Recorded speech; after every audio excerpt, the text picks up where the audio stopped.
Hello guys, welcome back to my YouTube channel. आज हम लोग बात करेंगे डैफोडिल्स, जो विलियम वर्ड्सवर्थ द्वारा लिखा गया एक पोयम है। एक और पोयम है डैफोडिल्स नाम से, उसका टाइटल है टू डैफोडिल्स, जो रॉबर्ट हैरिक द्वारा लिखा गया है। तो हम आज बात करेंगे विलियम वर्ड्सवर्थ के डैफोडिल्स के बारे में। इसका एक और नाम है I wander lonely as cloud. तो चलिए बात करते हैं। Daffodils is a lyric poem. It is written by the English romantic poet William Wordsworth. Daffodils एक लिरिक पोयम है और इसे विलियम वर्ड्सवर्थ द्वारा लिखा गया, जो कि एक रोमांटिक पोएट थे। I wander lonely as cloud, also known as daffodils. और डैफोडिल्स को एक और नाम से जाना जाता है, I wander lonely as cloud. The poet was inspired and to write this poem when Wordsworth and his sister Dorothy came across a long belt of daffodils while wandering in the forest on 15th of April 1802।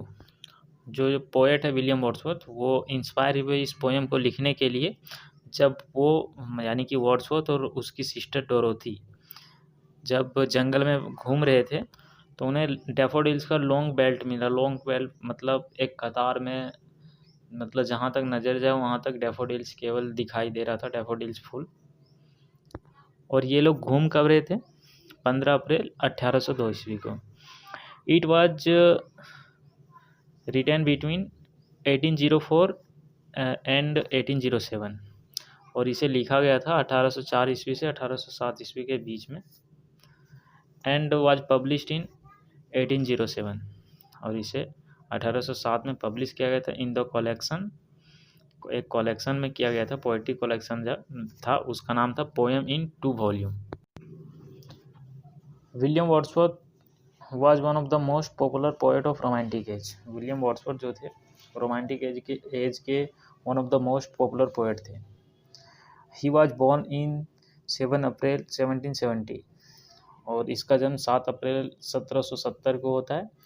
And was dead इन 23 अप्रैल 1850, और इसकी मृत्यु 23 अप्रैल 1850 को होती है। He was published lyrical ballad in collaboration with ST. College at the beginning of the romantic era.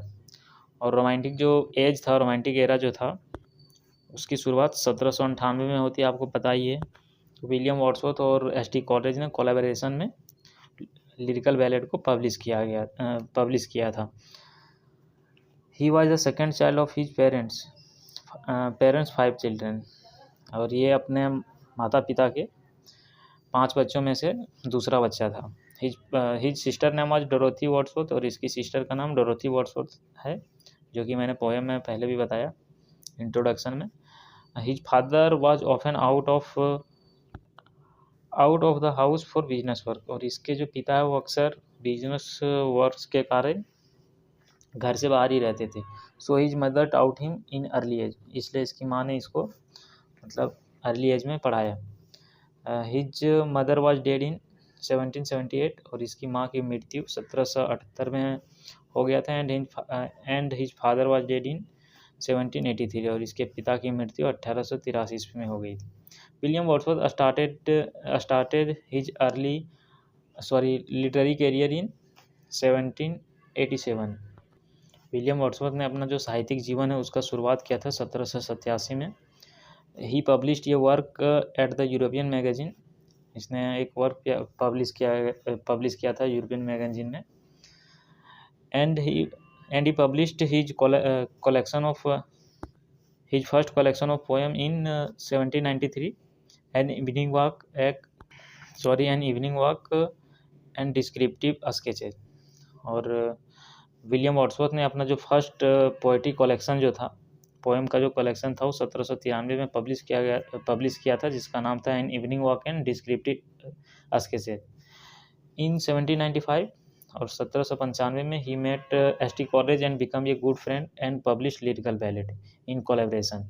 और ये 1795 में ST. College से मिलते हैं, और उसके 3 साल बाद यानी 1798 में ये कोलैबोरेशन में वर्क्स पब्लिश करते हैं। इन विच देयर आर 23 पोएम, और जिसमें से लिरिकल बैलेड में 23 पोएम थे। 19 William Wordsworth and 4 ST college, जिसमें से 19 विलियम वर्ड्सवर्थ के थे और 4 एसटी कॉलेज के थे। हिज मेजर वर्क्स, या इसके जो विलियम वर्ड्सवर्थ के कुछ मेजर वर्क्स हैं वो हैं लाइन्स कंपोज ये field mile above Tintern Abbey. इसके जो वर्क्स हैं वो हैं लाइन्स कंपोज ये few miles above Tintern Abbey, जिसे पब्लिश किया गया था 1798 में। Preface to the lyrical ballad 1800 में। ये जो preface to the lyrical ballad है वो लिरिकल बैलेड में प्रीफेस जोड़ा गया था 1800 में। इसे 4 एडिशन में पब्लिश किया गया था, इसलिए इसका जो पब्लिकेशन ईयर है वो है 1800। I travel among unknown man 1800 में पब्लिश हुआ। ये slumber did my spirit seal 1800 में पब्लिश किया गया। Lines return in early spring 1798, the tables turn 1798, the border 1795 जो कि एक ड्रामा था, द प्रील्यूड 1850 और Peter Bell 1810। In the first stanza he was wandering like a cloud, poet said. पहले stanza में जो कवि कहते हैं कि वे जो है वो क्लाउड की तरह अकेला वॉन्डर कर रहे थे, घूम रहे थे। ही सेड, वह कहते हैं, he wandered over valleys and mountain, कि मैं घाटियों और माउंटेन मतलब पहाड़ों के ऊपर घूम रहा था, या सॉरी घूमता हूँ।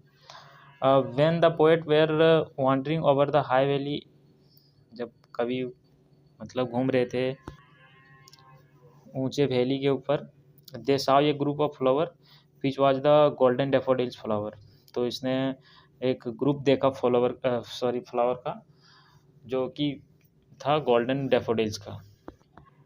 The poet saw those flower under trees and beside the lake, और जो पोएट है उस फूलों को देखे थे पेड़ों के नीचे और बिसाइड द लेक यानी कि लेक के बगल में। All those flowers were dancing in air, और सभी जो फूल थे वो डांस कर रहे थे हवा में। Flowers petals and leaves were shaking with the air, और जो फूलों के जो पंखुड़ियाँ थे और उसकी जो पत्तियाँ थी वो हवा में हिल रही थी, हवा से हिल रही थी। In the second stanza Wordsworth said, second stanza में वर्ड्सवर्थ कहते हैं, there are many flowers in that group, कि उस ग्रुप में बहुत सारे फूल थे। Just as the star twinkle in the Milky Way all the flowers were shining, कवि कहते हैं कि जैसे मतलब मिल्की वे में सारे जो तारे हैं वो ट्विंकल करते हैं, उसी प्रकार से टिमटिमाते हैं, उसी प्रकार से जो फूल थे वो सभी फूल थे वो शाइन कर रहे थे, चमक रहे थे। All those flowers were in line up, और जो सभी फूल थे वो एक कतार में थे।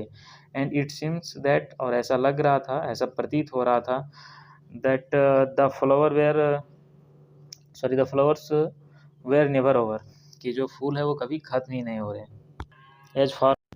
As the poet William Wordsworth could see only flower were seen, कवि जो है विलियम वर्ड्सवर्थ वो कहते हैं कि मैं जहाँ तक देख सकता था वहाँ तक सिर्फ फूल ही फूल दिखाई दे रहे थे।